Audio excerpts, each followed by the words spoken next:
சரி நாம ஃப்ரெண்ட்ஸ்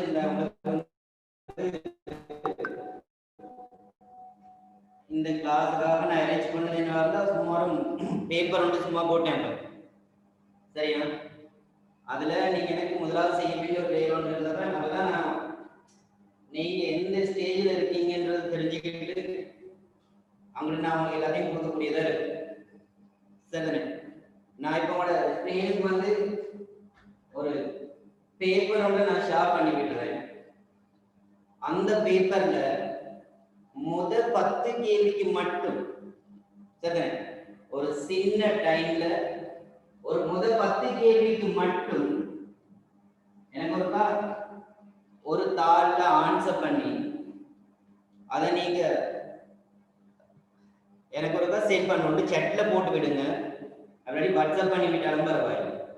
அப்பதான் கூட நீங்க எந்த இடத்துல இருக்கீங்கன்றதை பார்த்துட்டு அவங்க நான் உங்களுக்கு செய்துட்டு போகக்கூடியதா இருக்கு. சில நேரம் நீங்கன்னா நல்லாவே கெட்டிக்காரங்க நினைச்சிட்டு நான் சில செஞ்சுட்டு போனா கீழோட பிள்ளையை பாதிக்கும். சில நேரம் நீங்க நல்லாவே அந்த போதாம இருக்கிறீங்க அப்படின்ட்டு நான் மேல மட்டும் சொல்லிக்கிட்டு போனாலும் உங்களோட பாதிக்கும். அப்ப அதால முதல் 10 கேள்வி 10 இல்லாட்டி 10 வேணும். முதல் கேள்வி 2 கேள்வி பார்ப்போம். அதுல நீங்க முதல் 5 கேள்வியை மட்டும் செய்யும். சரி முதல் 5 கேள்வியை மட்டும் செய்துட்டு எனக்கு ஆன்சர் ஒரு செட்ல போட்டுவிட்டா போதும். நான் பார்த்துக்கிறேன். அப்ப எத்தனை பேருக்கு சரி வருதுன்றதை பார்த்துட்டு நாங்க உங்களுக்கு அந்த கேள்வி விவரம் எப்படி செய்யலான்றது சொல்லணும். நீங்க ஒரு விஷயத்துல கவனமா இருக்கு. என்னன்னா நீங்க இப்ப 10ஆம் ஆண்டு படிச்சுட்டு 11ஆம் ஆண்டு படிச்சிருக்கீங்க. இப்ப உங்களோட பேப்பர் வந்து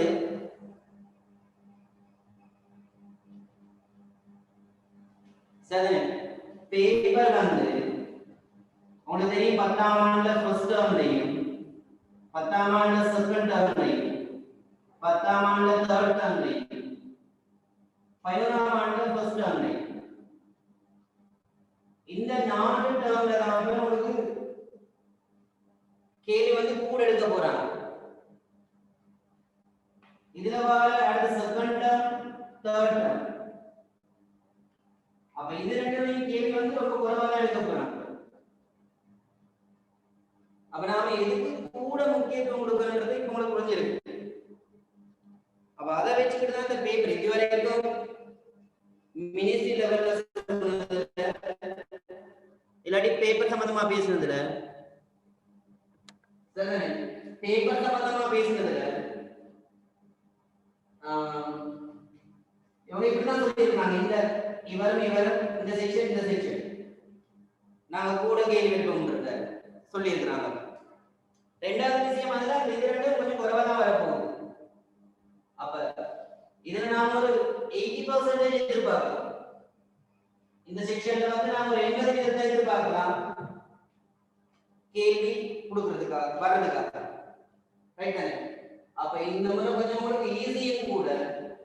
கொஞ்சம் ட்ரை பண்ணா சிம்பிளா ஒரு ஏ போட்டுடலாம். சரிதானே? ஏன்னா இப்ப இந்த முறை நான் இப்போ மார்க்கிங் போல தெரியும் நாம சொல்லியிருப்பாங்க. மார்க்கிங் கொஞ்சம் லூஸா தான் இருக்கு. ஏன்னா ஃபுல்லாவே பாதிக்கப்பட்டது நீங்க தான். அப்ப அதான் சரிதானே? எனக்கு நான் உங்களுக்கு பேப்பரை ஷேர் பண்ணி விடுறேன். முதல் 5 MCQக்கு மட்டும் எனக்கு ஒரு ஆன்சர் போடுங்க. சரி சட்ல போட்டாலும் சரி இல்லாட்டி அதை வாட்ஸ்அப் பண்ணி விட்டாலும் சரி எனக்கு அதை காட்டினீங்கன்னா நான் உங்களுக்கு அங்கே பிடிச்சிக்கிறேன் எப்படின்னு சொல்லிட்டு.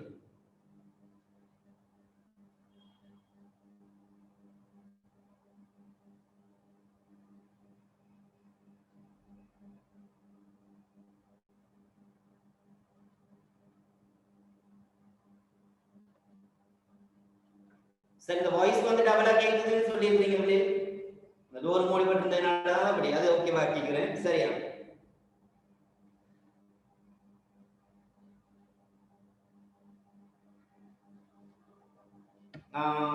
இந்த இதுல ஃபர்ஸ்ட் இதுல வந்து சின்ன ஹெல்ப் பண்ணணும் சொல்லி எனக்கு இந்த ஸ்கிரீன்ல ஷேர் பண்றதுக்கு என்ன லீவ் பண்ணணும். Okay sir. Okay okay stop பண்ணி வச்சிருக்கீங்க. ஓகே சார் கொஞ்சம் இருங்க. அத ஷேர் பண்ணி கொள்ள முடியாம. ஓகே சார் நான் இருங்க உங்களை எட் பண்றேன்.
சரி நினைக்கிறேன் ஸ்கிரீன்ல இப்ப எல்லாருக்கும் வந்திருக்கும்.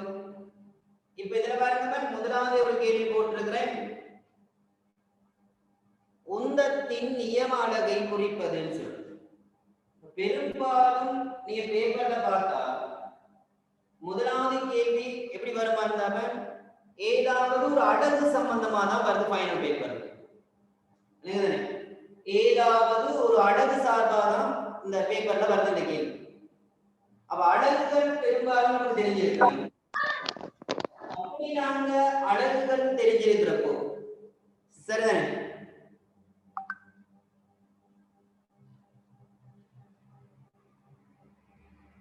ரைட். அப்படி நாங்க அலகுகள் தெரிஞ்சிருக்கிறப்போ அந்த அலகுகள் வந்து 10ஆம் ஆண்டுலயோ இல்லாட்டி 11ஆம் ஆண்டுலயோ இருக்கக்கூடிய சில சமன்பாடுகளை பேஸ் பண்ணிட்டு தான் வரும்.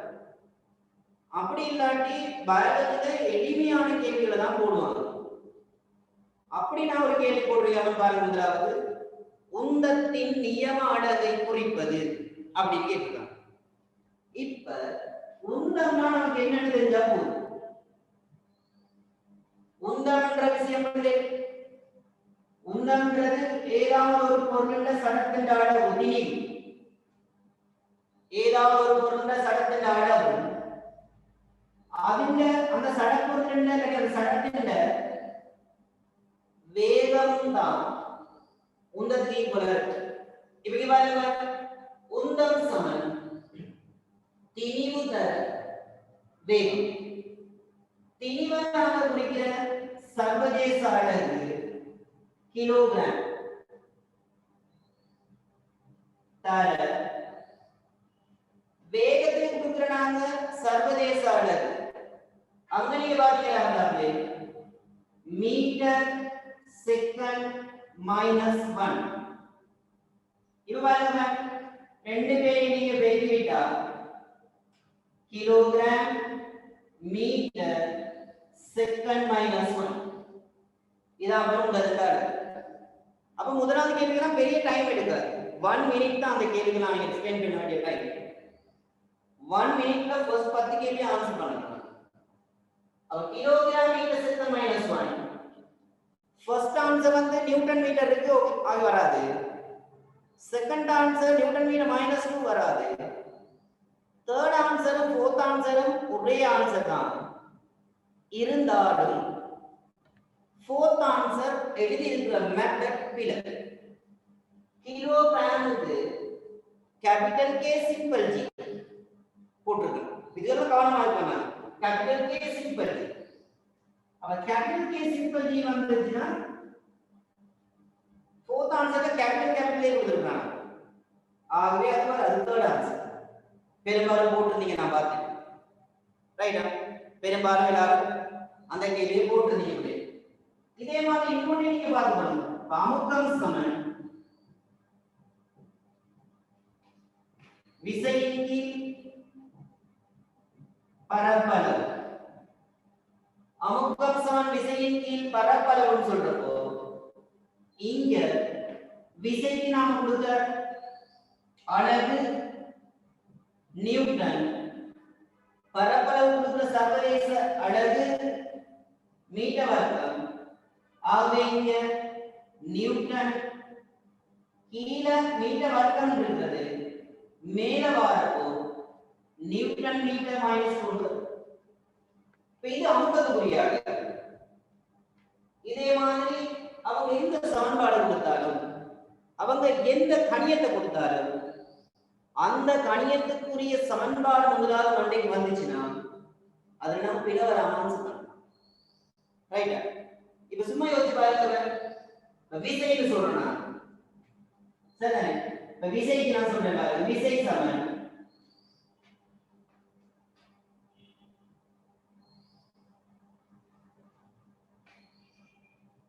திணிவு தர ஆர்முடு.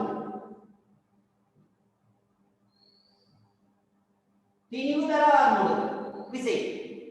அப்ப அங்க பாருங்க, திணிவு கிலோகிராம், ஆர்முடுகள் ms-2. இப்ப இது ரெண்டையும் கிலோகிராம் மீட்டர் செகண்ட் -2 இத நாங்க சர்வதேச நியமமா நியூட்டன் வச்சிருக்கோம். சிம்பிள். விளங்குதானே?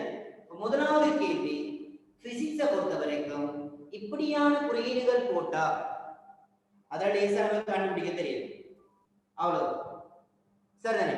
அப்ப முதலாவது தேர்ட் ஆன்சர் தெரியும். அது சம்பந்தமா வேற ஏதாவது ஒரு கணியம் கொடுத்து அவங்க கேள்வி கேட்டாலும் அந்த கணியத்திற்குரிய சமன்பாடு விலகிக்கிட்டா வில வராம ஆன்சர் பண்ணலாம். எதுவா இருந்தாலும் சரியா? Right. First third answer okay.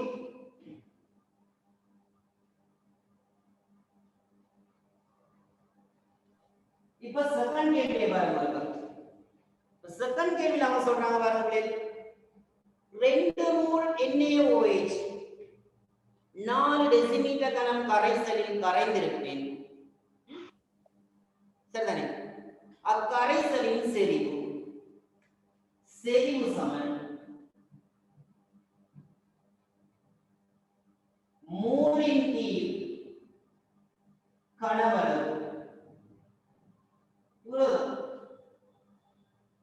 செறிவு சமன் மோலின் கீழ் கனவளவு. இதை நீங்க இப்படியே பண்ணிக்கலாம். C சமன் N/V. ரைட்டா? இப்போ அவங்க தந்திருக்க கணியங்களை பிரதியிட வேண்டியது. 2 மோல் தந்திருக்காங்க 4 டெசிமீட்டர். 2 மோல் கனவளவு 4 டெசிமீட்டர் கனம் 4 dm3. இப்ப பிரிச்சு விடுங்க. 0.5 மோல் டெசிமீட்டர் மேல வந்தா -3 0.5 மோல் டெசிமீட்டர் கியூப். விளங்குதானே? இப்போ நீங்க ஆன்சருக்கு சிம்பிளா போயிருப்பீங்க. அப்ப நமக்கு தெரியும் செறிவு சமன் மோலின் கீழ் கனவளவு சமன்பாடு போட்டா மூலம் நமக்கு தெரியும், கனவளவு தெரியும். அவங்க கேட்ட செறிவை சிம்பிளா கண்டுபிடிச்சிருக்காங்க. விளங்குதானே? இதே மாதிரி இதுக்குரிய எளிமையான சமன்பாடு இவர் அதற்குரிய எளிமையான சமன்பாடு C சமன் N/V. இதையும் கொஞ்சம் கவனமா இருக்கு. ரைட்டா? இது இல்லாம சில வேளைகள்ல இந்த செக்ஷன்ல கேள்வி வரப்போ, ரைட்டா, இந்த செக்ஷன்ல கேள்வி வரப்போ ஒரு விஷயம் கவனமாக இருக்கு. ரைட்டா? இதுல நீங்க பாத்தீங்கன்னா இப்ப நான் சும்மா போடுறேன் 60 கிராம் கார்பனின் அணு மோல் யாதற்கு எதிரான சொல்லுவேன். 60 கிராம் கார்பனின் அணு மோல் யாதுன்னு கேட்டிருக்காங்க. ரைட்டா? அப்படியும் இல்லாட்டி இது மட்டும் கேட்கிறாங்க 90 கிராம் நீரின் மூலக்கூற்று மோல் யாரு? இப்படி எதை கேட்டாலும் தெரியணும். அதோட பேஸ் பண்ணிட்டு வரக்கூடியது. இப்ப முதல் கேள்வி நாம செறிவுதான் எதிர்பார்த்தோம், அது செறிவு. ஆனா இங்க 60 கிராம் கார்பனின் அணு மோல் யாது? சரி, 10ஆம் ஆண்டு முதல்ல இருக்க 6ஆம் பாடம் 7ஆம் பாடம் இது. இப்ப மோல் சமன் திணிவின் மூலத்திணிவு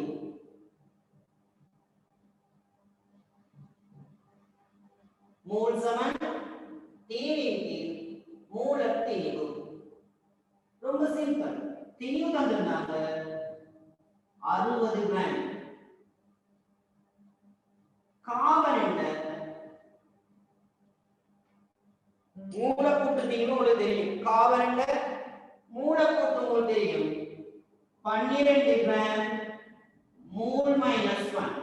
கார்பனுக்கு சார்பு 12. இப்ப பாருங்க 12 ஒரு முறை, 60ல 12 5 முறை. அப்ப எத்தனை மோல்?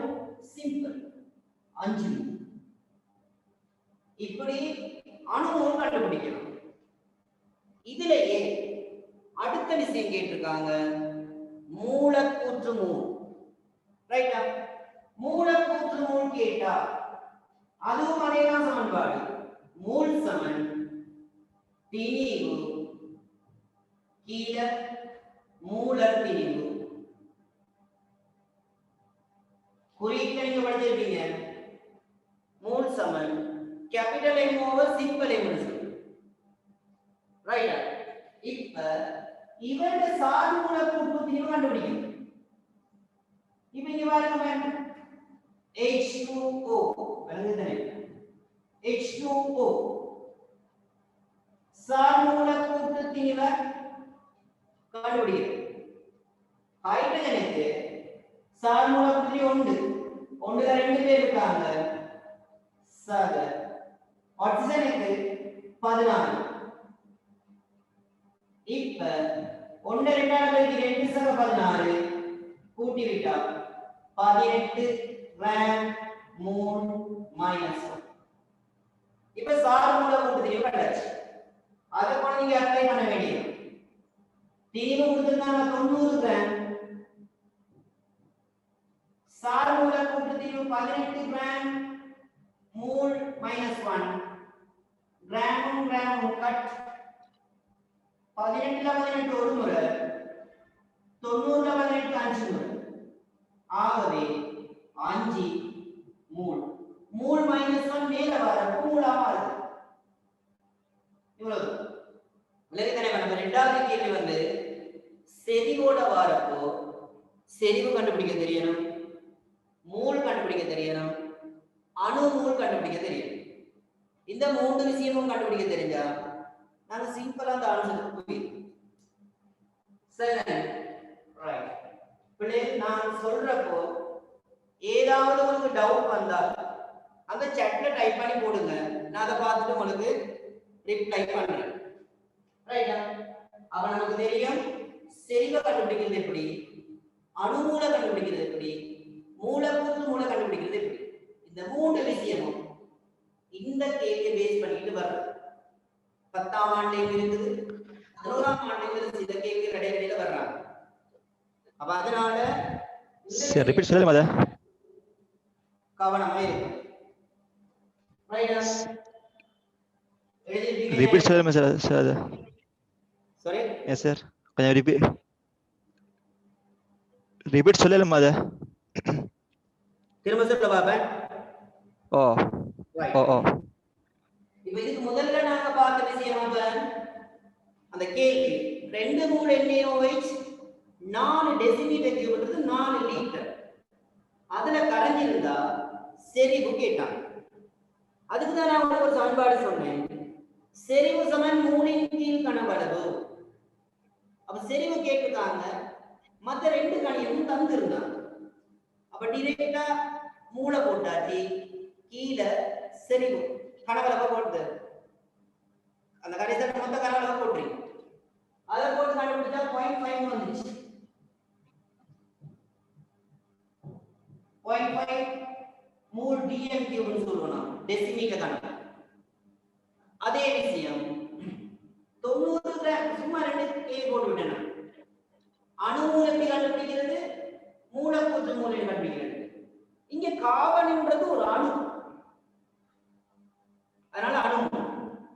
இங்க இது ஒரு சேர்வை. சேர்வை வரப்போ அது ஒரு மூலக்கூற்று மூல்.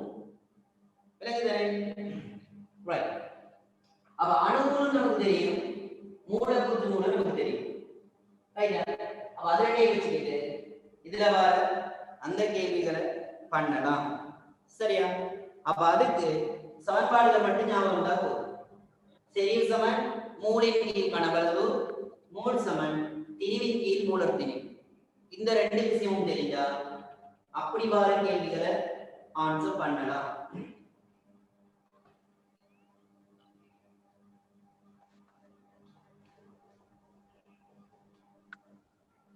அடுத்த கேள்வி,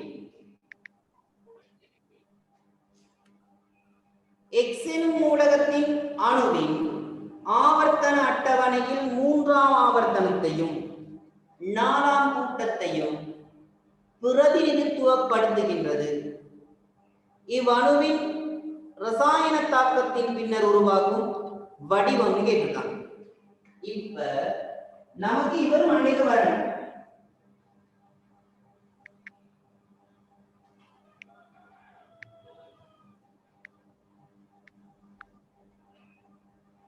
இந்த ஆவர்த்தன அட்டவணை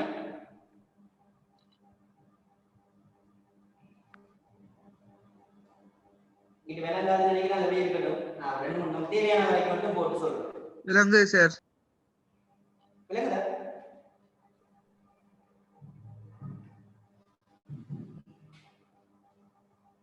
ரைட்.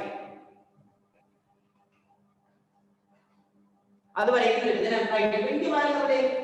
இதுல நீங்க முதலாவது பேசுறது ஹைட்ரஜன், இங்க நீங்க பேசுறது ஹீலியம், இதுல லித்தியம், இதுல beryllium, boron, carbon, nitrogen, oxygen, fluorine, neon, magnesium, acrid. Sir, magnesium இல்ல sir, sodium. Magnesium, aluminium, silicon, phosphorus, sulfur, chlorine, argon, potassium, calcium. இது வரையில்தான் நீங்க தெரிஞ்சிருக்கு. அதனால இந்த ஆவர்த்தன அட்டவணையில் இருக்கக்கூடிய மூலகங்களை தெரிஞ்சுக்கிட்ட ஆன்சர் பண்ணலாம். இப்போ ஒரு விஷயம் கவனமா இருக்கு. முதலாம் கூட்டம்னா முதலாம் கூட்டம்னு சொன்னா இது முதலாம் கூட்டம், இது இரண்டாம் கூட்டம், மூன்றாம் கூட்டம், நாலாம் கூட்டம், அஞ்சாம் கூட்டம், அப்படி இருக்கு. இது கூட்டம். இப்படி நாங்க பேசுறப்ப இது முதலாம் ஆவர்த்தனம், இரண்டாம் ஆவர்த்தனம், மூன்றாம் ஆவர்த்தனம், அப்படி போகும்.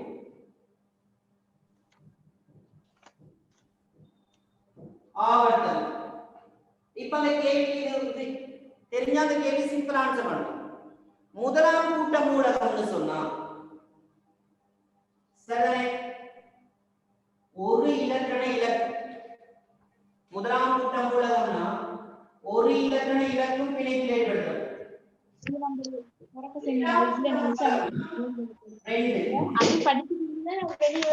மூன்றாம் கூட்ட மூலகம்னா 3, நாலாம் கூட்டம், அஞ்சாம் கூட்டத்துக்கு போறப்போ இப்ப திருப்பி கவனமா இருக்கு. -3 போடு, இது -2, இவரு -1. அப்ப முதலாவது நான் பிளஸ்ல போட்டுருக்கேன், நாலாவது பங்கீடு செய்யும் சொல்லியிருக்கேன். இதுகள் விழுமிய வாயுக்கள், அதுகள் விழுமிய வாயுக்கள். இப்ப அந்த கேள்விக்குறிக்கு வந்தா சரி. இப்ப பாருங்க,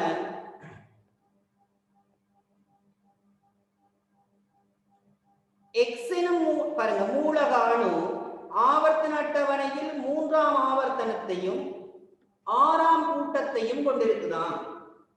அப்ப பாருங்க, முதலாம் ஆவர்த்தனம், ஒரு நிமிஷம், இது முதலாம் ஆவர்த்தனம், இது இரண்டாம் ஆவர்த்தனம், இது மூன்றாம் ஆவர்த்தனம். ரைட்டா? இப்ப மூன்றாம் ஆவர்த்தனத்துல 6வது கூட்டம் சொல்லிருக்காங்க. முதலாம் கூட்டம், இரண்டாம் கூட்டம், மூன்றாம் கூட்டம், நாலாம் கூட்டம், அஞ்சாம் கூட்டம், 6ஆம் கூட்டம். இவர் கவனிக்கவில்லை. இதுக்கு எப்படி இலக்கண அமைப்பு வந்துன்னு சொல்றாங்க. முதலாம் ஆவர்த்தனத்துல 2, இரண்டாம் ஆவர்த்தனத்துல 8, மூன்றாம் ஆவர்த்தனத்துல 6. இப்படிதான் இருக்கு. கந்தகம் அல்லது சல்பர் என்ற மூலகம் 2, 8, 6 உள்ளது. இப்ப நமக்கு தெரியணும், இது முழு நிகழ்வர் அடைய இன்னும் எத்தனை இலக்கணங்கள் தேவை? 8ஆவதுக்கு 2. அப்ப இங்க இந்த 2 பேர் தான் தேவை. அப்ப 2 எலக்ட்ரான் இவருக்கு தேவைனால இதை நாம எழுதுறப்போ S2 மைனஸ் எழுதுறோம். S2 மைனஸ் எழுதுறோம். இப்ப இந்த மூலகம் என்னன்னு நமக்கு தெரியலாட்டி X2 மைனஸ் சொல்லுவோம். இப்ப சும்மா சொல்றேன் பாருங்க, இவர் போரன் அதே கேள்வி திருப்பி நான் மாத்துறேன். 2ஆம் ஆவர்த்தனத்தில் 3ஆம் கூட்டத்தில் உள்ள மூலகம் எப்படி வரும்? 2ஆம் ஆவர்த்தனத்தில் 1ஆம் ஆவர்த்தனத்தில் 2, 2ஆம் ஆவர்த்தனம் 1 2 3 ஆகுது. இப்பமா கவனமா இருக்கணும். இவர் 8ஆம் ஆவர்த்தனத்துக்கு 3 பேரை கொடுக்கணும், அப்படினாட்டி 5 பேரை வாங்கணும், +5 ஆயிடும். எது லேஸ்னு பார்த்தோம்னா அவர் கொடுக்கிறது லேஸ். 5 பேரை கஷ்டப்பட்டு வாங்குறதை விட 3 பேரை கொடுக்கிறது லேஸ். அப்ப 3 பேரை கொடுக்குறாங்க, கொடுத்தாருன்னா 3 பேர் கொடுக்குறாரு. போரன் 3+. 4ஆம் கூட்டத்துக்கு முன்னுக்கு வாரவங்க பிளஸ் எடுப்பாங்க, 4ஆம் கூட்டத்துக்கு பின்னுக்கு வாரவங்க மைனஸ் எடுப்பாங்க. 8ஆம் கூட்டத்தை நம்ம மறந்துடும். அது ஒரு விளமிய வாயு, சடத்துவ வாயுன்னு சொல்லக்கூடாது. அப்ப கொஞ்சம் கவனமா இருக்கணும். அப்ப எப்படி வருதுன்றது இப்ப சும்மா சொல்றேன் பாருங்க. 4ஆம் ஆவர்த்தனம் 2ஆம் கூட்டம். அப்ப 4 1 2 3 4ஆம் ஆவர்த்தனம் 2ஆம் கூட்டம். அப்ப CA 2ஆம் கூட்டம்னா 2 எத்தனை கொடுக்கும்? 2+. இப்ப பாருங்க 3ஆம் ஆவர்த்தனம் 7ஆம் கூட்டம். அப்ப 3ஆம் ஆவர்த்தனம் 7ஆம் கூட்டம்னா Cl எலிமெண்டா கொண்டு தான் தேவை ஒரு மைனஸ். அப்ப அப்படி பாத்தீங்கன்னா இந்த ஆவர்த்தன அட்டவணையில இந்த குட்டி விஷயங்கள் தெரிஞ்சா இதுக்கு ஆன்சர் சிம்பிளா கண்டுபிடிக்கலாம். அப்ப இங்க பார்த்தீங்கன்னா அந்த தேர்ட் ஆன்சர் இருக்குது X2 மைனஸ். அவங்க அங்க சல்பர்னு சொல்லல, X எனும் மூலகம் சொல்லியிருக்காங்க. ஒரு தெரியா கணியம். அப்ப அந்த தெரியா கணியத்தை வச்சு நாம் பார்க்கிறப்போ சிம்பிளா சொல்லலாம். ரைட்டா? அடுத்து இந்த கேள்விக்கு தேவையானது இவ்வளவுதான். 4ஆம் கூட்டம் பங்கீடு செய்து இங்கிட்டு இலக்கண இலக்கு பாசிட்டிவ்ல வரும். 1ஆம் கூட்டம் இருந்தா பாசிட்டிவ் 1, 2ஆம் கூட்டம் இருந்தா 2 பாசிட்டிவ், 3ஆம் கூட்டம் இருந்தா 3 பாசிட்டிவ். இதே 5 6 7 வந்துச்சுன்னா -1 -2 -2. அதனால தான் பாருங்க மைனஸ் என்ன இருக்கும்? N3 minus phosphorus P3 minus, oxygen O2 minus, fluorine F minus. அப்படிதான் இருக்கு. அதனால தான் உங்களுக்கு பிரச்சனை. அப்ப அந்த கேள்வியையும் நீங்க இப்படிதான் கண்டுபிடிக்கணும். இப்படியான சில கேள்விகள் வரப்போ அதுல சிம்பிளா நீங்க கண்டுபிடிக்கலாம்.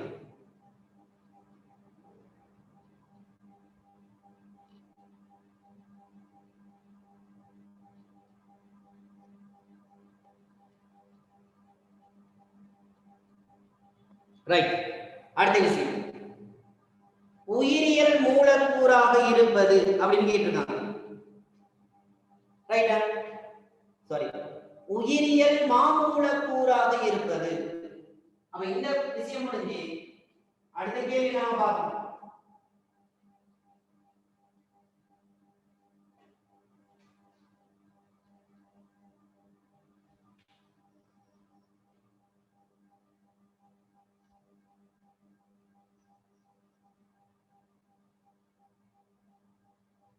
ரைட்டா? இப்ப நீங்க பார்த்தா உயிரியல் மாமூலக்கூறுகள் கேட்டிருக்காங்க. இங்க வந்து நமக்கு தெரியும் கார்போஹைட்ரேட்,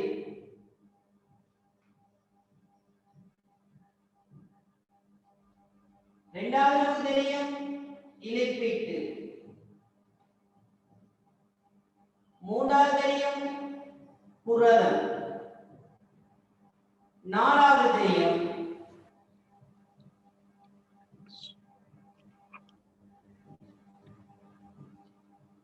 நியூக்ளிக் அமிலம்.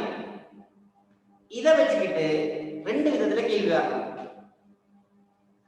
இதுகள் சரிதானே நம்ம உடம்புல இருக்கக்கூடிய சேதன சேர்வை, சரிதானே கூடிய அளவில் இருக்கக்கூடிய சேதன சேர்வைகள். அப்ப இந்த சேதன சேர்வைகள் கார்போஹைட்ரேட் யாரால உருவாக்கப்பட்டிருக்குன்னா குளுக்கோஸால்.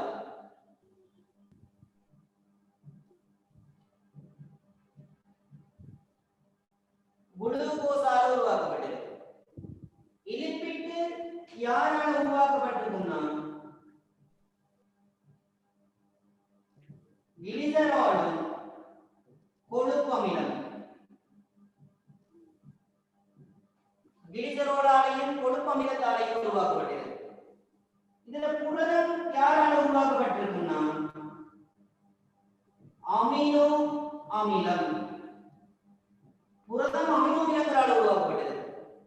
நியூக்ளிக் அமிலங்கள் யாரால் உருவாக்கப்பட்டிருக்குன்னா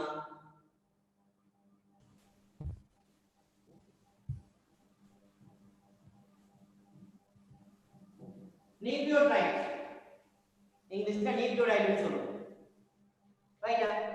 இப்போ இந்த சேர்வைகள் இதுகள் திருப்பி எழுதுறாங்க. நான் உதாரணத்துக்கு ஒன்று சொல்றேன்.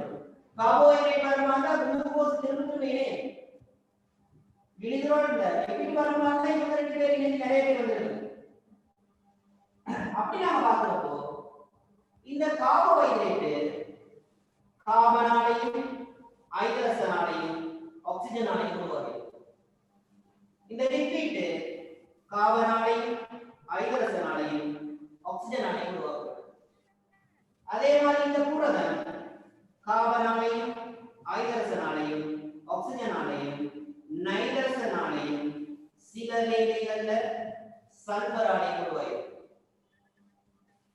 நியூக்ளிக் அமிலங்களை பொறுத்த வரைக்கும் carbon, hydrogen, oxygen, nitrogen, phosphorus இந்த மூலங்களால் கட்டி எழுப்பப்பட்டது.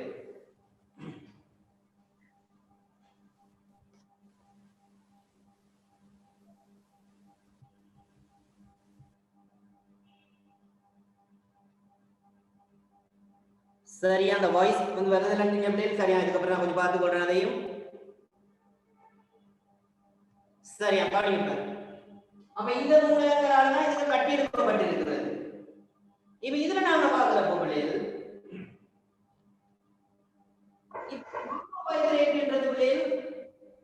இப்படி ஆயிரக்கணக்கில் குளுக்கோஸ் மூலகங்கள் சேர்ந்து உருவாயிருக்கு.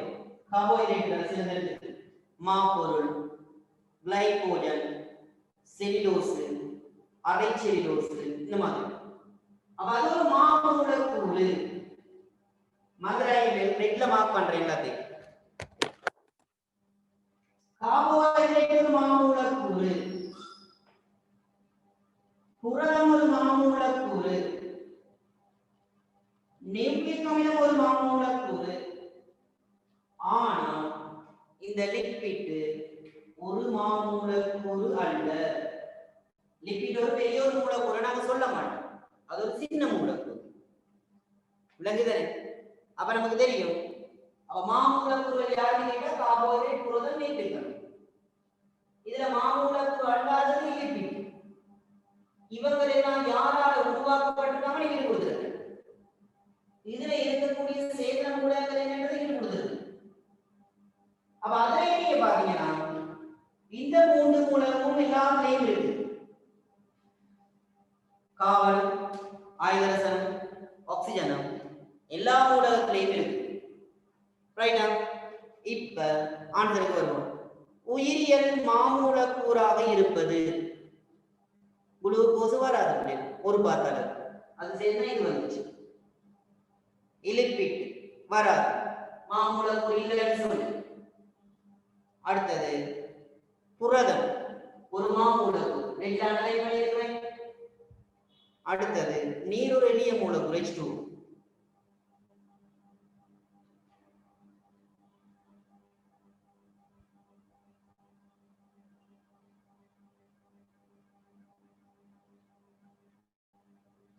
ரைட்டா?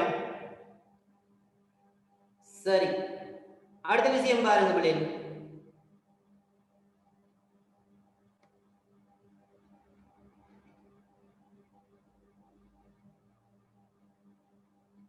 விலங்குகளில் சேமிக்கப்படும் கல் சர்க்கரை எதுன்னு கேட்கிறாங்க.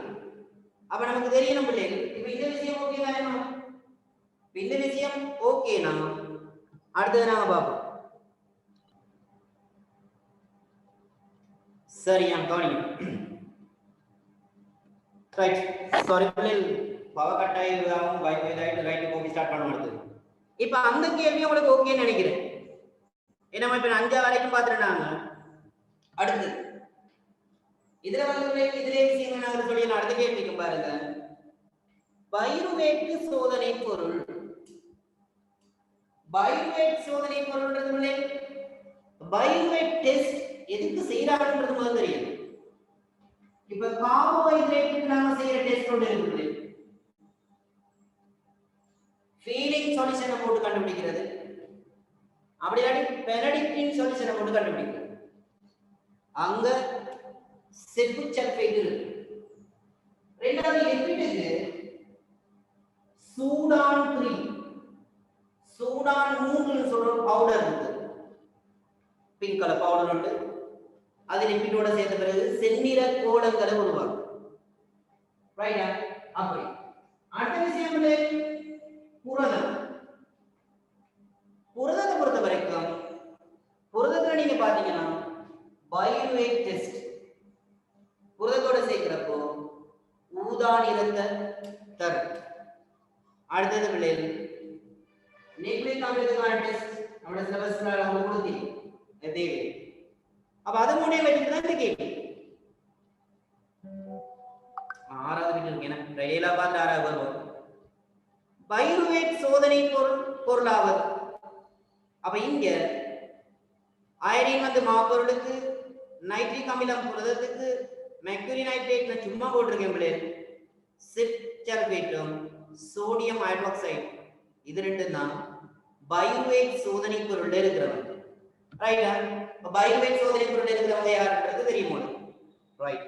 இதுல இந்த 6வது கொஞ்சம் விட்டுட்டு வந்துட்டேன். விலங்குகளில் சேமிக்கப்படும் கல் சர்க்கரை கேட்கிறாங்க.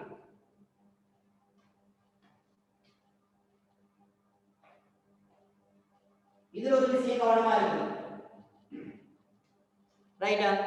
முதலாவது விஷயம் கார்போஹைட்ரேட்.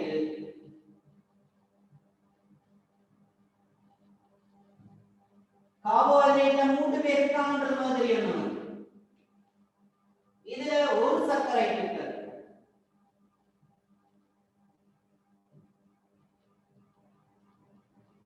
இரண்டாவது இரு சர்க்கரை இருக்கு.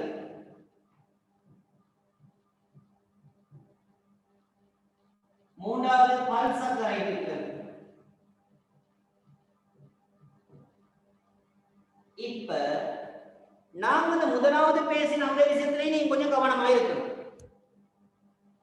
ரைட்டா? ஏன் கவனமா இருக்கணும்னா மாமூலக்கூறு அப்படின்னு ஒரு விஷயம் பேசுறேன்.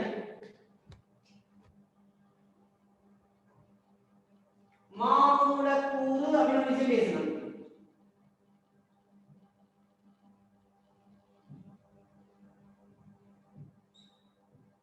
இப்படி ஒரு விஷயம் பேசிருந்தாங்க மாமூலக்கூறுன்னு சொல்லி.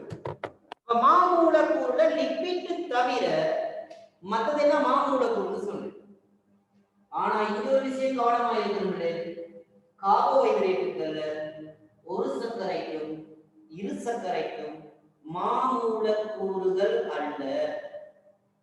அப்ப மாமூலக்கூறா யார் இருக்கிறாங்கன்னு நீங்க பாத்தீங்கன்னா, சரிதானே? மாமூலக்கூறா யார் இருக்காங்கன்னு நீங்க பாத்தீங்கன்னா இந்த பல் சர்க்கரை இருக்கு. அப்ப கார்போஹைட்ரேட்டுகள் அனைத்தும் மாமூலக்கூறுகள் அல்ல. கார்போஹைட்ரேட்டுகள் அனைத்தும் மாமூலக்கூறுகள் அல்லன்றதுல கவனமா இருக்கும். இப்ப மாமூலக்கூறா நாம பேசினது இந்த பல் சர்க்கரைகள். இதுல யார் யார் வாராங்கன்றது மாதிரி தெரியும். அப்ப முதலாவது விஷயம் ஒரு சர்க்கரைல குளுக்கோஸ் வருது.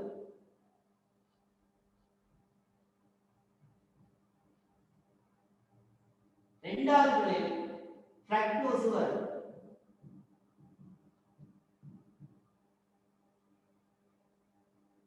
மூன்றாவது பிள்ளைகள் கேலக்டோஸ் வரும்.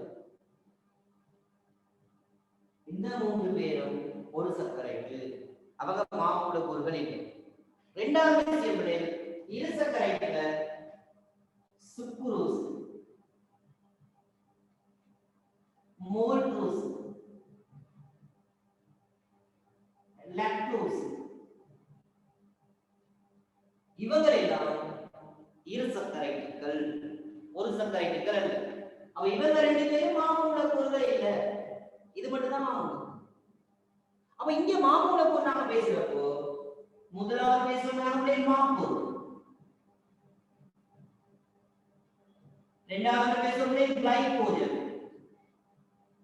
கிளைகோசன் வரும்.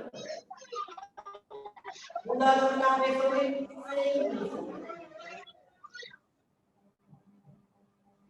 சரிதானே?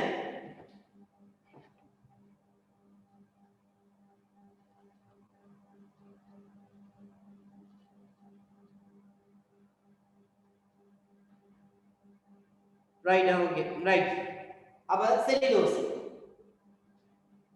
அடுத்தது பிள்ளை நமக்கு தெரியும் வைத்தியர்கள் பாருங்க, இந்த மாப்பொருள் யார செயல்படுவா இருக்குன்னா தாவரங்கள்லையும் அல்காக்கள்லையும். இந்த செல்லுலோஸ் யார இருக்குன்னா தாவரங்கள்ல இருக்கு. ஆனா இந்த கிளைகோசன் விலங்குகள்ல செயல்படுவா இருக்கு. வன்பூட்டு தசை களங்கள்லையும் ஈரடு களத்திலையும் அவங்க நீங்க பாத்தீங்கன்னா அந்த வன்பூட்டு தசை களத்திலையும் ஈரடு களத்திலையும் இவங்க செயல்படுவா இருக்கு. லைக் பாக்டீரியாக்களையும் அப்ப நம்ம இப்ப கண்டுபிடிச்சிருந்தாங்க யார் என்ன செயல்படுவா இருக்காங்க, கிளைகோஜன் இருக்கிறது விலங்கு, இவங்க வெறுத்தாகிறது. அப்ப அந்த கேள்வியை பாருங்க, நீங்க விலங்குகளில் சேமிக்கப்படும் பல் சர்க்கரை புரதம் வேற ஒரு கதை, பல் சர்க்கரைட்டே இல்லை, அது வேற. செல்லுலோஸ் வராது தாவரத்துல, மாப்பொருள் வராது தாவரத்துல, ஆனா கிளைகோசன் வரும் இதுல. ரைட்டா? அடுத்த 7வது கேள்வி பார்த்துட்டோம் நாங்க. அடுத்தது 8வது கேள்வி. மோட்டார் வாகனம் ஒன்று 15 செகண்டில் 100 மீட்டர் தூரத்தினை கடந்து சென்றதெனில் மோட்டார் வாகனத்தின் வேகம் சரியாக குறிப்பது எது? மோட்டார் வாகனத்துல வேகம் குறிக்கிறது எதுனா?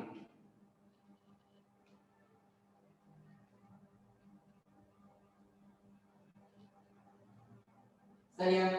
மோட்டார் வாகனத்துல வேகத்தை கேட்டிருக்காங்க.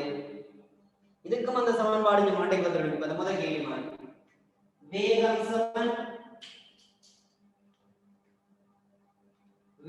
சமன் இடப்பெயர்ச்சியின் கீழ் நேரம். இதே இன்னொன்று கதி சமன் தூரத்தின் கீழ் நேரம். இப்ப முதலாவது விஷயம் நீங்க பாருங்க, வேகம் சமன் இடப்பெயர்ச்சியின் கீழ் நேரம்னு சொன்னா வேகம் சமன் இடப்பெயர்ச்சியின் கீழ்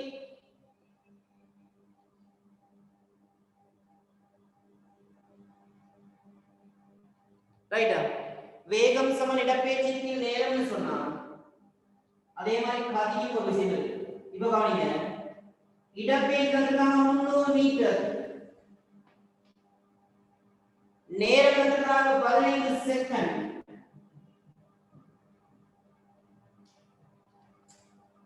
சின்ன கேள்வி மாதிரி தான் இருக்கும், ஆனா நிறைய விஷயம் தெரிஞ்சிருக்கணும்.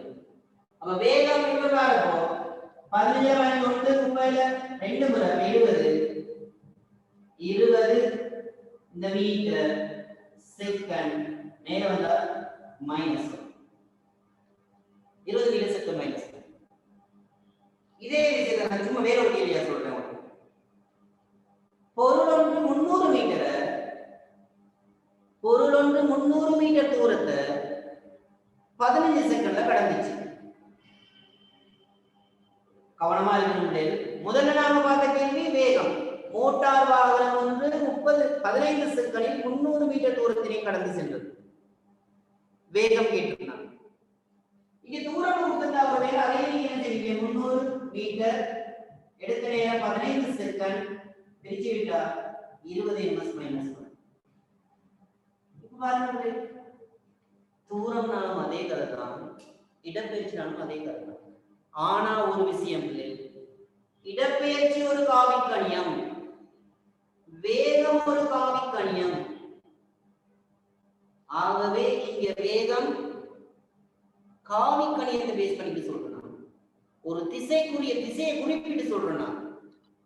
தூரம்னு கேட்டா கதிசமன் தூரத்தின் கீழ் நேரம், கதி ஒரு எண்ணிக்கணியம், தூரம் ஒரு எண்ணிக்கணியம். அப்ப அங்க வாரது அதேதான் வருது கதி.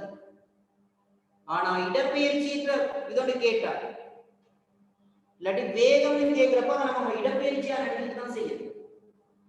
கதின்னு கேட்டா அதை தூரம் நடந்துட்டு தான் செய்யணும். கதின்னு கேட்டா எண்ணிக்கணியம், குறித்த திசை இல்ல.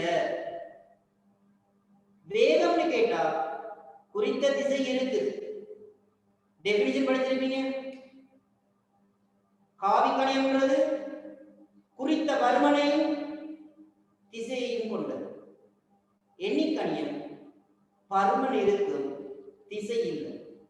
மணிக்கூட பார்த்து 5 மணி டைம் சொல்ற மாதிரி நாம அது எந்த திசையெல்லாம் இல்ல 5 மணின்னு சொல்லுவோம்.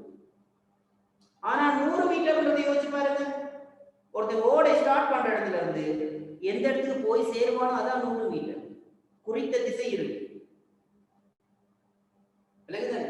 குறித்த திசை இருக்கு இடப்பெயர்ச்சி. 100 மீட்டர் ஒரு 100 மீட்டர் இடப்பெயர்ச்சி அடையிறானா இந்த திசை குறித்த திசையில தான் போறான். டைம் வந்து சும்மா மணிக்குள்ள எந்த பக்கமும் சுத்தலாம், எந்த திசையே இல்லை. அது 5 மணிக்கு திசை இல்லை. Simple, right? அப்ப இது கொஞ்சம் ஞாபகம். அடுத்த விஷயம், சரியான கூற்றை தெரிவு செய்கன்னு சொல்றாங்க. இங்க பாருங்க, இயங்கும் பொருளின் இயக்கத்தின் பருமனே உந்தம் எனப்படும். நம்ம முதல்ல பார்த்தோம், உந்தம்னா திணிவு தர வேகம்.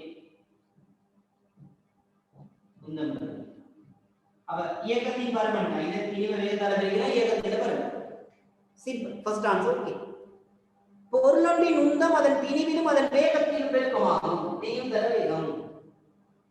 சரி, உந்தத்தின் நியமானது ஃபர்ஸ்ட் வேலை பார்த்தோம், கிலோகிராமில் செத்த மைனஸ். ஆகவே கூற்று ஏயும் சரி, கூற்று பியும் சரி, கூற்று சியும் சரி. இப்ப 3 கூற்றுகளும் அங்கு சரி. Fourth answer. ஓகே.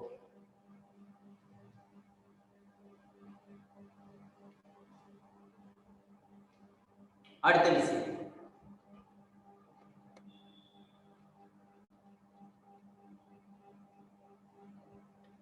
பத்து கிலோகிராம் திணிவுடைய பொருளின் மீது 4 மீட்டர் மைனஸ் 2 எனும் ஆர்முடுகள் இயக்க தேவையான விசையை காண்க. இப்ப சமன்பாடு வந்துடும். விசை சமன் திணிவு தர ஆர்முடுகள்.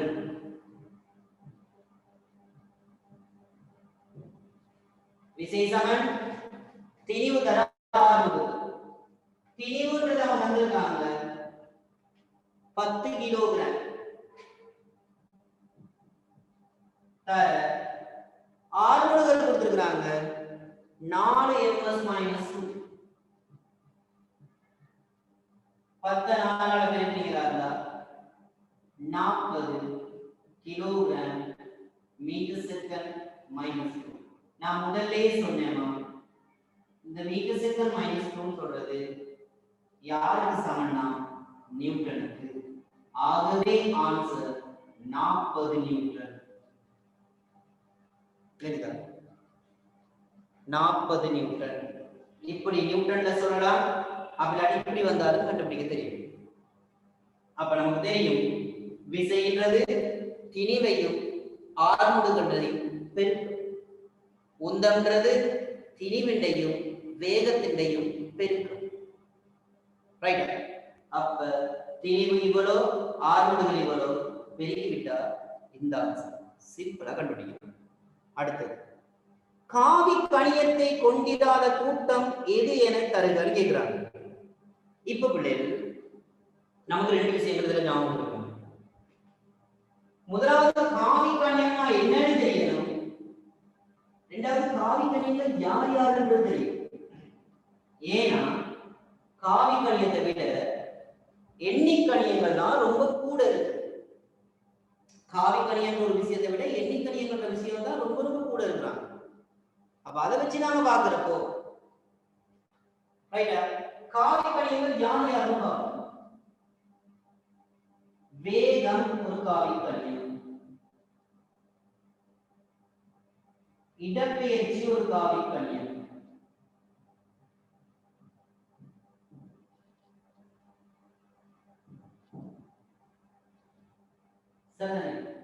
அடுத்தது ஆறுமுடுகள் ஒரு காவி கணியம்,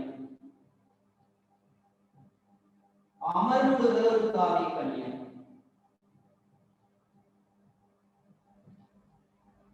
விசை ஒரு காவி கணியம், உந்தம் ஒரு காவி கணியம்.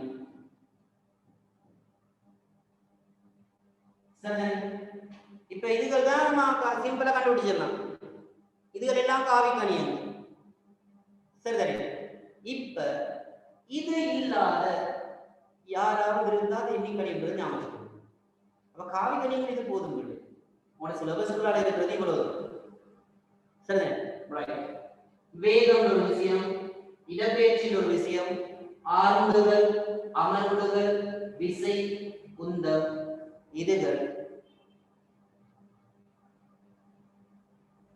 காவி கணியம். இதுல இன்னும் ஒரு விஷயம் நம்ம சேர்க்கலாம். நிறை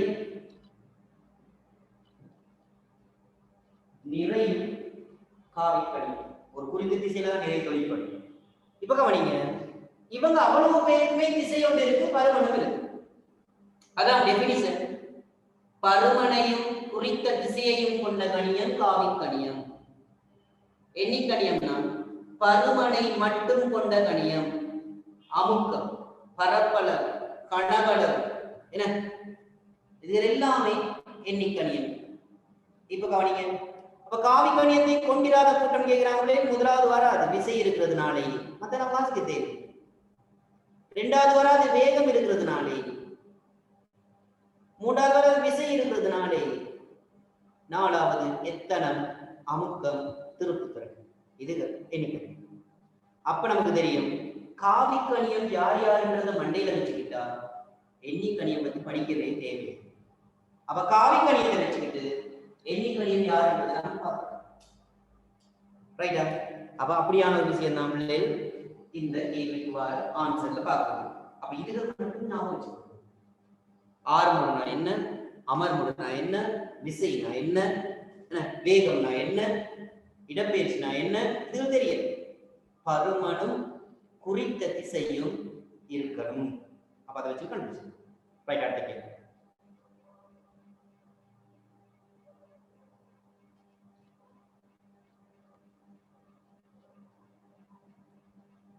இங்க பாருங்க, இது A எனும் மூலகத்தின் ஒட்சைட்டின் சூத்திரம் A2O3 ஆகும். A இன் சல்பேட்டின் சூத்திரம் யாது? இது நீங்க 10ஆம் ஆண்டு படிச்ச விஷயம். ரொம்ப எளிமையான விஷயம். ரைட்? சரி வா.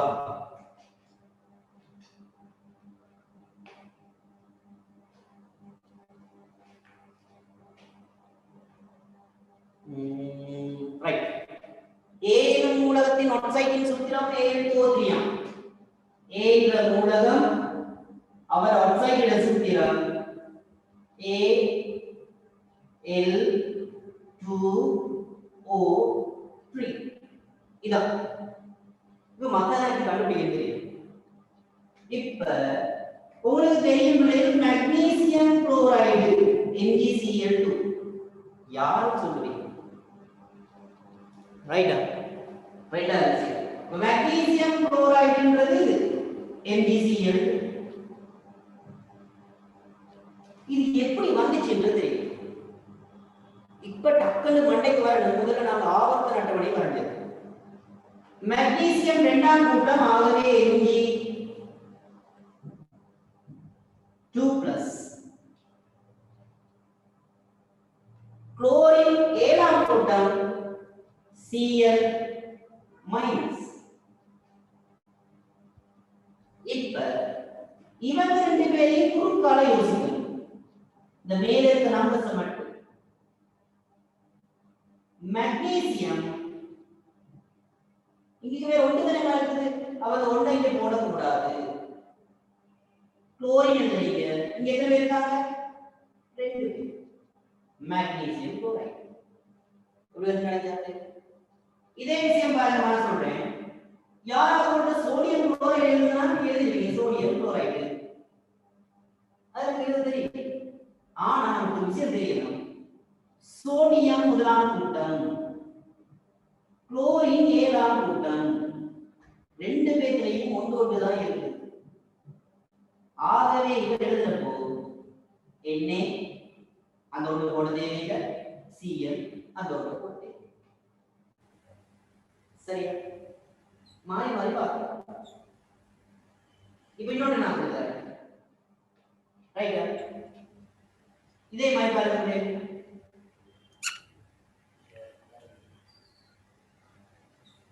பொட்டாசியம். பொட்டாசியம் ஒன்றைனா K2O எழுதுறீங்க. பொட்டாசியம் தெரியும், K க்கு வந்து K கூட்டம் பிளஸ், ஆக்ஸிஜன் ஆறாம் கூட்டம் 2 மைனஸ். இப்ப எழுது K போட்டாச்சு, இங்க ரெண்டு இந்த ரெண்டு போட்டீங்க, இங்க ஆக்ஸிஜன் எழுதுறீங்க, இந்த ஆக்ஸிஜன் எழுதுறீங்க, இங்க ஒரு போட தேவையில்லை. அப்படி கண்டுபிடிக்க தெரியும். இது தெரிஞ்சாதான் இப்ப நாங்க பார்க்க போற கேம் நீங்க செய்யலாம். இப்ப கவனிக்காத,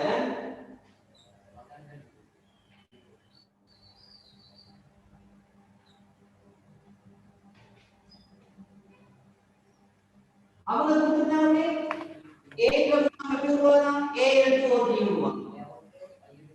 Al2O3. இப்ப இத நான் சொல்றேன் கண்டுபிடிக்கிறேன். Al O இங்க Al2O3. முதல்ல யோசிக்க மாதிரி யோசிக்கலாமா? இப்ப பேக்வர்ட் யோசி. இந்த ரெண்டு யாருக்கு சொந்தம்? ஆக்ஸிஜன். அவ 2 மைனஸ். இந்த மூணு யாருக்கு சொந்தம்? அவங்க கொடுத்திருந்தாங்க A ன்னு கொடுத்தாங்க, A க்கு மூலம் கொடுத்தாங்க, A4 இப்படிதான் கொடுத்தாங்க. ஓகே, அவ இப்ப நமக்கு A க்கு மூலகத்தின் வலுவளவு 3, இவர் ஆக்சிஜன் வலுவளவு 2. இப்ப அடுத்த கேள்வி பாருங்க, இது சல்பேட்டின் சூத்திரமாக அமையும் போது இப்ப A ன்னு கண்டுபிடிச்சீங்க, Al sorry A ன்றது 3+, சல்பேட் நீங்க படிக்கிறது SO4 நான் பேசு. நீங்க ஆல்ரெடி அந்த புக்ல அப்படியே காட்டிலே கொடுத்துறாங்க. இப்ப SO4 இப்ப இதுக்கு நீங்க எழுதினா A2SO4 ரெண்டு பேர் சேர்த்து வரதுனால இந்த பிராக்கெட் பண்ணி இந்த A2SO4 ரைஸ். சிம்பிள் விஷயம். அவங்க A வந்து A2O3 னா நமக்கு கண்டுபிடிக்க தெரியணும். A க்கு 3 மாத்திரை வரும், இது மாத்திரை வரும். A க்கு 3 O க்கு 2 கண்டுபிடிக்க தெரியும். இப்ப A க்கு 3 கண்டுபிடிச்சீங்கன்னா சல்பேட்ன்றது SO4 போட்டேன், அந்த சேர்த்து திருப்பி எழுதி விட்டேன். Al2SO4 ரெண்டு பேர் வந்தனால பிராக்கெட் பண்ணி இந்த மூணு கீழே விட்டு A2SO ரைட். ரைட்டா? இப்ப அப்ப அது ஓகே தானே? Third answer. தேர்ட். அடுத்து மூலகம் ABC EF அணுவின் 10 11 12 17 19 மேலே உள்ளதனில் ஓர் அணுவாயு எதுன்னு கேக்குறாங்க. ஓர் அணுவாயு எதுன்னு கேக்குறாங்க அப்படின்னா விழுமிய வாயு எதுன்னு கேக்குறாங்க. இப்ப அதை கண்டுபிடிக்கிறதுக்கு இது விளங்கி இருக்கும்னு நினைக்கிறேன். அதை கண்டுபிடிக்கிறதுக்கு நீங்க முதல்ல அதை எழுதி முடிக்கணும். அந்த இருக்கிறத உங்களோட கொப்பினா நீங்க எழுதிதான் பார்த்து கண்டுபிடிக்கணும். இங்க பாருங்க, A B C D E F E F. இதுல வரும்போது 10 11 10 11 12 19. இப்ப பிள்ளை இந்த ஒவ்வொரு மூலகத்தின்றையும் இலத்திரன் நிலையமைப்பு உங்களுக்கு தெரியும். அணுவை 10 இலத்திரன் நிலையமைப்பு 2 8. அணுவை 11 இலத்திரன் நிலையமைப்பு 2 8 1 10 11 11. அணுவை 12 இலத்திரன் 2 8 2. 17 2 8 7. 19 2 8 8 1. 21 10 18 19. விளங்குதானே? இதை எழுத தெரியும். இப்பதான் கண்டுபிடிக்கலாம். ஒரு பிள்ளைக்கு மூலகம் அது எதுவாகவும் இருக்கட்டும், அணுவினை தந்த பிறகு அந்த அணுவினுக்கு இலத்திரன் நிலை அமைப்பு எழுத தெரியணும். அப்படி பிள்ளை இலத்திரன் நிலை அமைப்பு எழுதும்னா எந்த பிரச்சனையும் இல்லாம அடுத்த விஷயத்தை பார்க்கணும். அப்ப இதுல நீங்க பாத்தீங்களா இருந்தா பிள்ளைகள், முதலாவது விஷயம் பாருங்க, ஒன்றா சொல்றேன். இது 1 2 ஆவர்த்தனம் 2 கூட்டம் கடைசியாக 8. இரண்டாவது பாருங்க, இரண்டாவதுக்கு ஆவர்த்தனம் 1 2 3 கூட்டம் கடைசி நம்பர் 1. மூன்றாவது பாருங்க, ஆவர்த்தனம் 1 2 3 ஆவர்த்தனம் 3 கூட்டம் கடைசியாக கூட்டம் 2. இத பாருங்க, 1 2 3 ஆவர்த்தனம் 3 கூட்டம் 8. இங்க பாத்தீங்கன்னா 1 2 3 4. அப்ப ஆவர்த்தனம் 4 கூட்டம் 1. எப்படி நம்மளுக்கு தெரியும்? ரொம்ப சிம்பிள். இலத்திரன் நிலை அமைப்பு எழுத தெரிஞ்சா அது எந்த ஆவர்த்தனம், அது எந்த கூட்டம்ன்றத எளிமையா கண்டுபிடிக்கலாம். ரைட்டா? இப்ப பாருங்க, அவங்க கேட்டுட்டாங்க ஓரணு வாயு அப்படின்னா 8வது கூட்டம். யாருக்கு 8வது கூட்டம்? First answer. இது 1ஆம் கூட்டம், 2ஆம் கூட்டம், 7ஆம் கூட்டம், 1ஆம் கூட்டம். கடைசில வார டிஜிட் இலத்திரன் நிலை அமைப்பு எழுதின பிறகு கடைசில வார நம்பர் யாரு கொடுக்கும்னா கூட்டத்துக்கு. அதுல வார அந்த கமா போட்டு வார ஒவ்வொருத்தரும் ஆவர்த்தனத்தை கொடுக்கணும். அப்ப ஆவர்த்தனம் எது, கூட்டம் எதுன்றது சிம்பிளா பார்க்கணும். ரைட்டா? அப்ப அந்த கேள்வி ஓகே.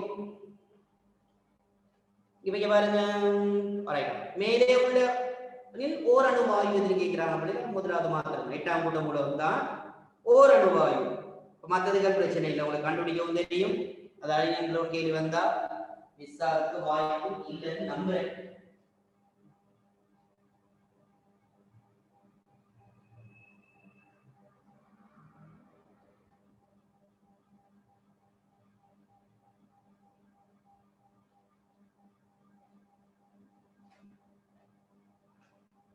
அடுத்த விஷயம், பின் வருவனவற்றுள் சம எண்ணிக்கையிலான இலத்திரனை கொண்டது.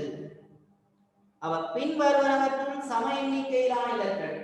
முதலாவது குளோரின் இருக்குது, ஆர்கான் இருக்குது.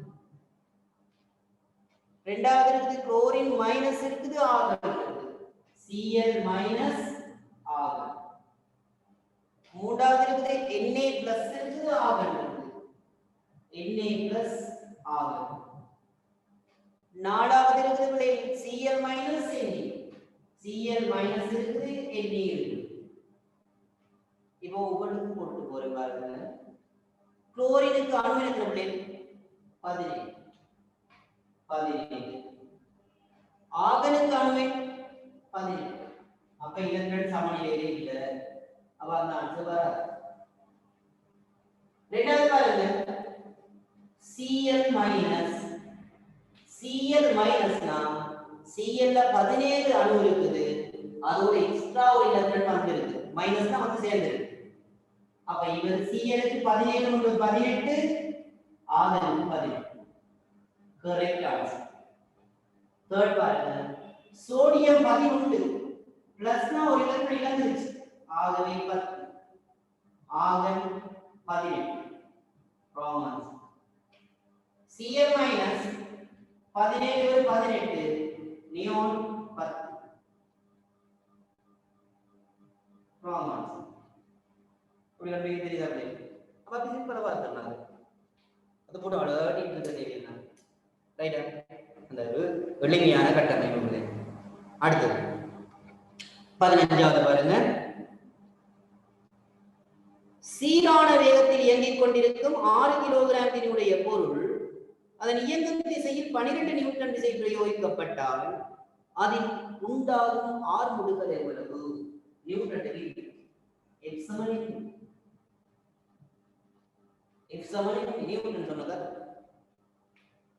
ரைட்டா F நியூட்டன் சொன்னதா அப்படியே அவங்க கொடுத்துருக்காங்க பாருங்க 12 நியூட்டன் விசை பிரயோகிச்சிருக்காங்க 6 கிலோகிராம் இங்க 12 நியூட்டன் இங்க 6 கிலோகிராம் இங்க A இப்ப A கேக்குறாங்க A சமம் 12 பெருக்கல் சமன்பாட்டுக்கு அந்த பக்கம் போனா பிரிக்கலாமா ஆகவே A சமம் 2 ms minus 2 icon simple F7 விசை திரிவு தர அவன் தந்திருக்க ரெண்டையும் பிரதிட்டீங்க இதை கண்டுபிடிக்கும் இதை போட்டா சின்ன பிள்ளை மாதிரி கண்டுபிடிச்சு அங்கால விசை தெரியும் 12 நியூட்டன் திரிவு தெரியும் 6 கிலோகிராம் பெருக்கல் சமன்பாட்டுக்கு அந்த பக்கம் போனா பிரிவட்டா 2 ms minus 1 ஓகேவா சரி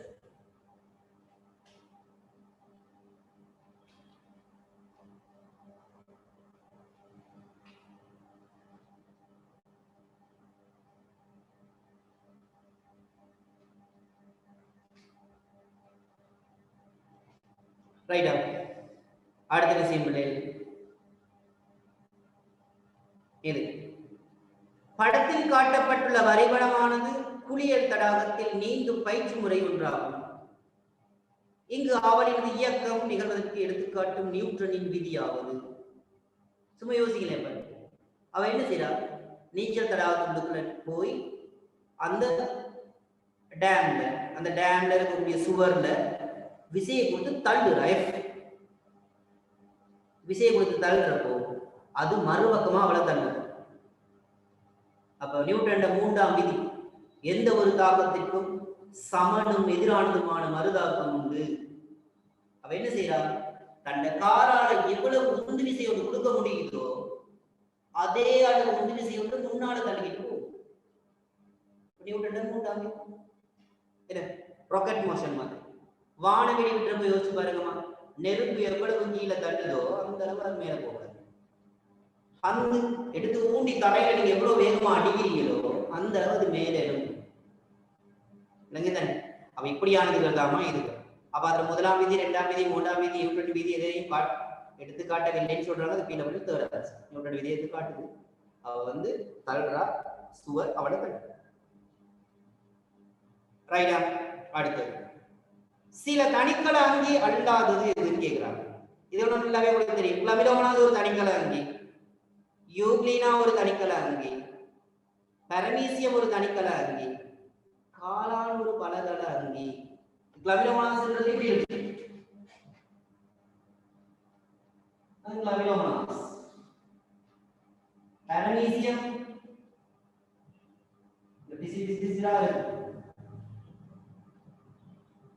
யூக்ளினா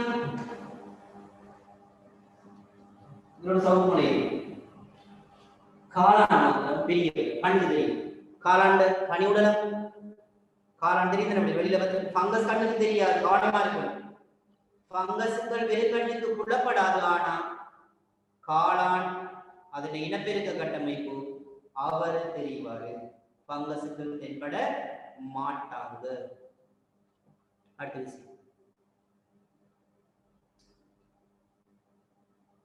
கேசரத்தின் பிரதான தொழில் கேட்கிறாங்க அந்த கேசவத்தின் பிரதான தொழில் சொல்றேன் பெரிய ஒரு கேள்வி. ரைட் பிள்ளை, நீங்க எல்லாரும் கேட்டுருக்கீங்கன்னு நினைக்கிறேன். நான் சொல்றதை கேளுங்க பிள்ளை, கேட்டுட்டு அதுல ரிப்ளை எனக்கு சொல்லாதீங்க. இப்ப அந்த ஃபர்ஸ்டா இருந்து ஹேண்டில் பண்றாங்க அந்த நானாமாட்ட சொல்லுங்க பிள்ளைகள். அதுக்கப்புறம் நான் உங்களுக்கு அப்படி அடுத்து என்ன செய்யுதுன்றதை யோசிக்கலாம். ரைட்டா? 18 வரைக்கும் பார்த்துருக்கோம்லே, மீதி பார்ப்போம். நாங்க இந்த பேப்பர் நான் உங்களுக்கு வாட்ஸ்அப்ல அந்த நானாக்கு ஸ்டாப் பண்றேன், அவர் உங்களுக்கு அனுப்புவார். ஒரு விஷயம் கவனமா விளங்குங்க பிள்ளைகள். உங்களுக்கு இப்ப நான் படிப்பிக்கிறப்ப நான் நினைக்கிறேன் என்னன்னா, தியரி உங்களுக்கு தெரியுது, ஃபுல் தியரியும் உங்களுக்கு தெரியும்ன்றதுனாலதான் இப்படி படிச்சு போறேன். ரைட்டா? அப்பவும் சில நேரங்கள் அந்த வந்த ஆன்சர்ல சில ஆன்சர்ஸ் பிழையாவும் இருந்ததால கொஞ்சம் அடிஷனலா தியரியை சொல்லிக்கிட்டு போறேன். அப்ப உங்களுக்கு தெரியணும் ஒரு விஷயம் என்னன்னா, இப்ப நான் சொன்ன முதல்ல வந்து 6 டேர்ம்ல 4 டேர்ம் சுவரா எதிர்பார்க்கலாம், 2 டேர்ம் இன்னும் டவுட் ஆயிருக்கு. அப்ப ஏ இருக்கிற பிள்ளைக்கு இந்த 6 டேர்மும் தேவை, கொஞ்சம் கவனமா இருக்கு.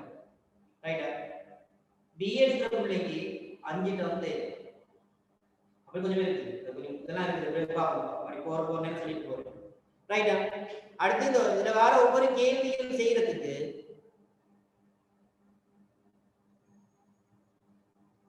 ஒருத்தரும் கேட்டிருக்கீங்க, நியூட்டன் 1ஆம் இயக்க விதி வராதான்?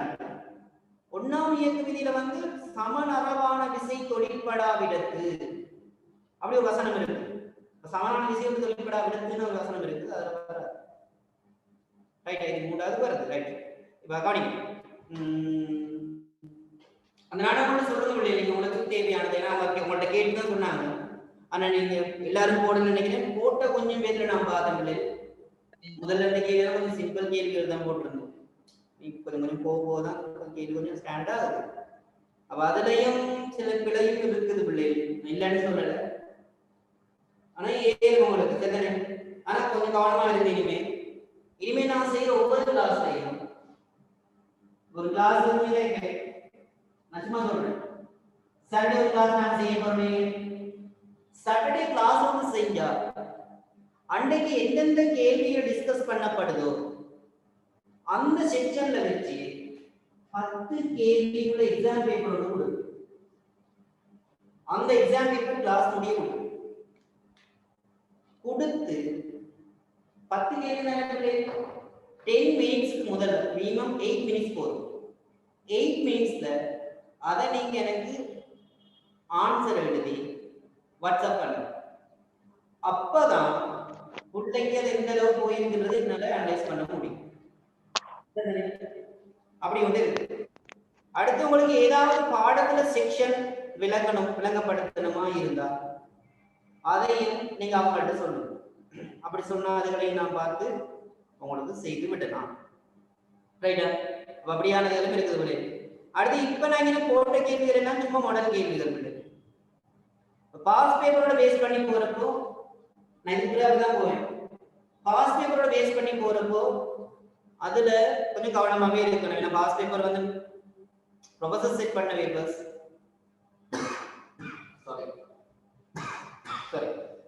ப்ரொஃபசர் செட் பண்ண பேப்பர்ஸ் கொஞ்சம் ஸ்டாண்டர்டா இருக்கு. அப்படி ஒன்று இருக்குது. 2வது இன்னும் ஒரு மெத்தட் இருக்கு. இப்படியும் படிக்கலாம்.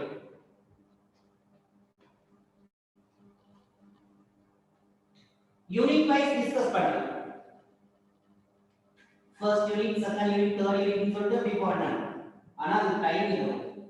நம்ம வீக் ஒரு கிளாஸ் செய்யறோம், அப்ப டைம் இல்லாம போகும். அப்ப அந்த ஒரு பேப்பர்ல முழு பாடத்தையும் நாம ரிவிஷன் பண்ணலாம். ஆனா டைம் போதாம போகும். அது அப்படி இல்லாட்டி ஒரு மொத்தமா இருக்க பாடங்கள் 20 பாடங்கள் 11 இருக்குது. அங்கேயும் ஒரு 20 பாடம் வச்சுக்கணும், 40 பாடம். இந்த 40 பாடத்தை 4 பாடமா ஒண்ணாக்கியும் செய்யலாம். அப்படியும் செய்யலாம்.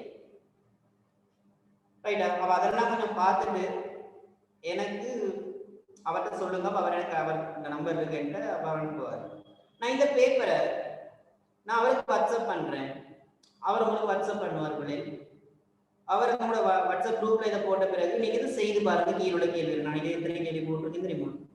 18 நிப்பாட்டுறோம். 17 என்னமா 18 17 நிப்பாட்டுறோம். இதுல இருக்குது 40 32 MCQ இருக்குது. 2 ஸ்ட்ரக்சர் போட்டுருக்கேன். சரி, இந்த பிடிஎஃப் நான் அவருக்கு அனுப்புறேன். அவர் உங்களுக்கு இந்த பிடிஎஃப் அனுப்புவார். அனுப்புன பிறகு பிள்ளைகள் செஞ்சு டவுட் வந்துச்சுன்னா கண்டாக்ட் பண்ணி கேட்டு கிளியர் பண்ணி கொடுங்க. இதை சரிதானே? இப்போ அடுத்த கிளாஸ் இதே பேப்பர் டிஸ்கஸ் பண்ணால் இன்னும் டைம் மணியாக போகும். அடுத்தது நாங்கள் நீங்கள் அவங்கள்ட்ட சொல்கிற மாதிரி அவங்க எனக்கு சொல்லுவாங்க தானே பிள்ளைகள், அதுக்கு பிறகு அதை கேட்டு செய்யணும். டவுட் வந்தா பிள்ளைகள் அப்பப்போ நீங்கள் வந்து செக்ல எனக்கு போடுங்க. நான் எப்படி விளங்கப்படுத்திக்கிட்டு இருக்கிறப்ப செக் பண்ணிட்டு அப்பவே கிளியர் பண்ணிடுறேன். சரிதானே? சரி பிள்ளைகள், செக் ரெண்டு வந்துருக்கா ரைடா?